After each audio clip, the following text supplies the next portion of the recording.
महाराज पीला चंदन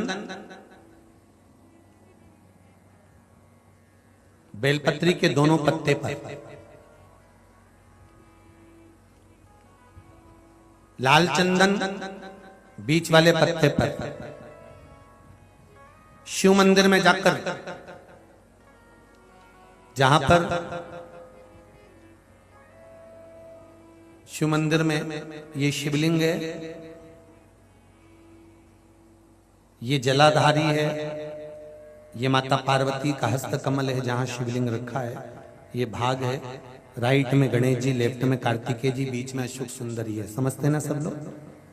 ऊपर से जो बूंद बूंद पानी गिर रहा है, शंकर भगवान की 5 लड़कियां हैं, जया, विषहरा, शामरी बारी, दौतली और देव।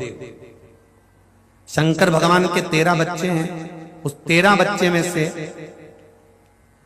5 कन्याएं शिव जी के ऊपर है।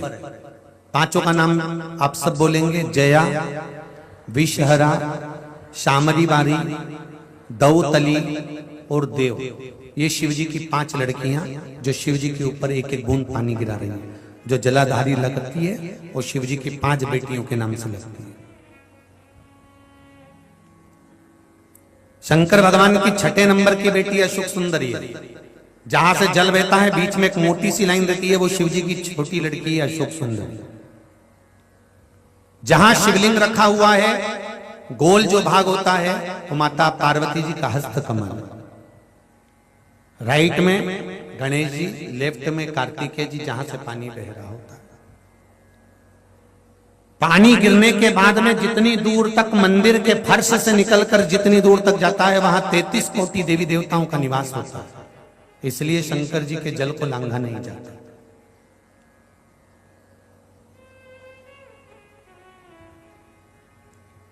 नंदी से लेकर शंकर भगवान के शिवलिंग तक सोमसूत्र बनता है।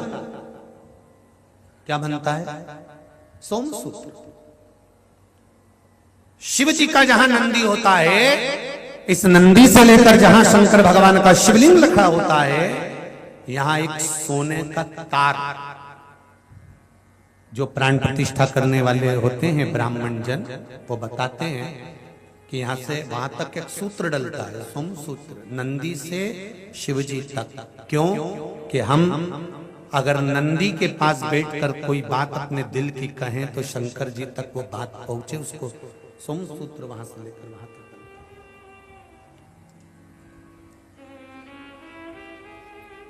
अब तो प्रतिष्ठा के समय पर सोने की वो तार डालते कि नहीं डालते वो पता नहीं, पर शिव मंदिर का नियम है, छोटा सा भी अगर शिव मंदिर बना रहे हो, बड़ा भी बना रहे हो, तो नंदी से लेकर शिवलिंग तक एक सूत्र डलना चाहिए, सोने का तार, वो भूमि के अंदर ही होना चाहिए।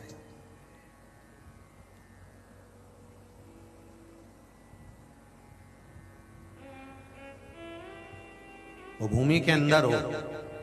जब फर्श लगे तो उसके अंदर की यहाँ नंदी बैठेगा, तो यहां से लेके यहां तक शिव जी है, यहां से यहां तक एक तार डाल दिया, एक सूत्र बांध दिया।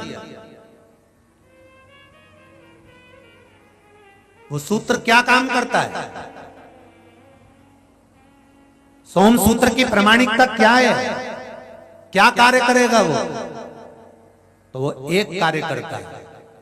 आप एक दिन मंदिर गए हो और मंदिर जाने पर अगर आपने एक दिन जल चढ़ाया है, नारी का बीच में रजो धर्म आ गया, वो 7 दिन तक अगर मंदिर नहीं गई है, कोई पुरुष बाहर चले गया, कोई काम आ गया, वो मंदिर तक पहुंचा नहीं है, तो 1 हफ्ते तक अगर आपने जल भी नहीं चढ़ाया है, शंकर के नंदी के पास बैठकर आप अगर आए हो, तो ये सोमसूत्र आपके 7 दिन की पूर्ति कर देता है कि 7 दिन आप मंदिर आए हो।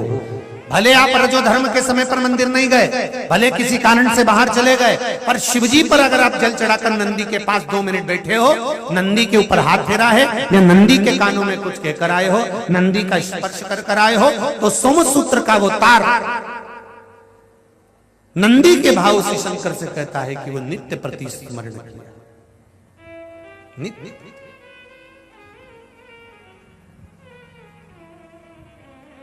महाराज तो बेलपत्री, दोनों में पीला चंदन, बीच में लाल चंदन, और जो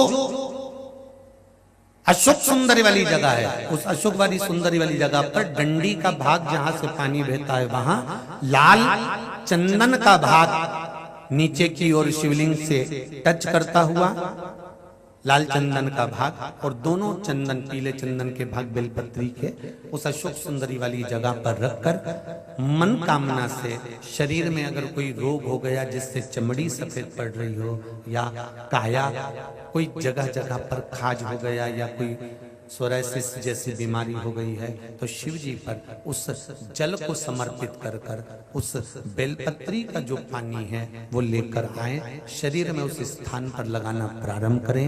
धीरे धीरे लगभग 15 से 20 दिन तक अगर क्रम करा और श्री शिवाय नमस्तुभ्यम का जाप किया, ये निश्चित है काया अपने रूप में आना प्रारंभ हो जाती है, निश्चित।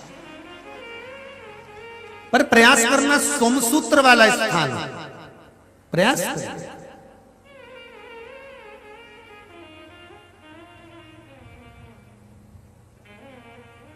उच्चारण एक ही करना है आपको उस समय पर जल चढ़ाते समय, षडाक्षर मंत्र का उच्चारण। षडाक्षर मंत्र को सब बोलेंगे साथ में, चालू हो जाइए। ओम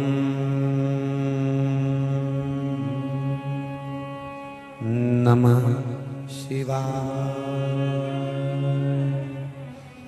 ओम नमः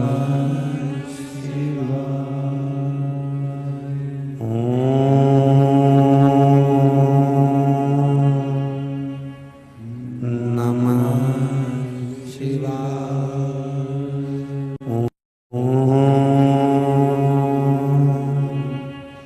नमः शिवाय,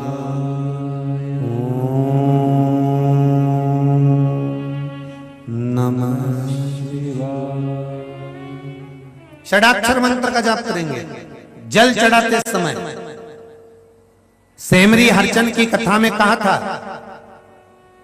रायसेन की कथा में वर्णन किया था, और हाले कोसा में जो साहू परिवार ने कथा कराई थी उसमें वर्णन किया था कि सूर्य नारायण भगवान को हम जब जल देते हैं, जल की धार एकदम पतली चलना चाहिए, एकदम पानी उंडेल कर नहीं आना, थोड़ा धीरे धीरे स्लो।